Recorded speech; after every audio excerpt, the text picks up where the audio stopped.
মার মুড়ে তোরে আমি। আজ আমরা যাচ্ছি পাইরেটস অফ দ্য ক্যারিবিয়ানের জাহাজে। মানুষ দেখাও, দেয় ওই যে পিছনে ক্যাপ্টেন জ্যাক স্প্যারো আমাদের আগুয়ে দিল। এখানে রয়েছে ইমতিয়াজ স্যার, আরিফ স্যার, এটা কি জানি পার্থ স্যার, হ্যাঁ, তারপর আছে ইমতিয়াজ, কাজী ইমতিয়াজ, মাহরুফ, মারুফ, সেকেন্ড স্প্যারো, এটা কিটা যেমন আরমান নাম, আরমান, তারপরে আছে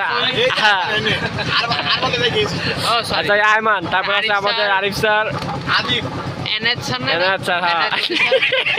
ওটার নাম জানি না। তারপর হইছে একটা জানি না জার্সি, নোমান স্যার আছে ওই জায়গায়, আর নোমান স্যার আছে, ইয়ো নোমান স্যার, পার্থ স্যারের ক্যাপচার, আরে বেটা ইয়ো নোমান স্যার, পার্থ স্যারের ক্যাপচার করে বসে আছে। আর চারবি আর আমাকে তো চিনেনি, আপন, আর এই যে ঘুমন্ত পাবলিক। আর ক্যামেরাম্যান আমি।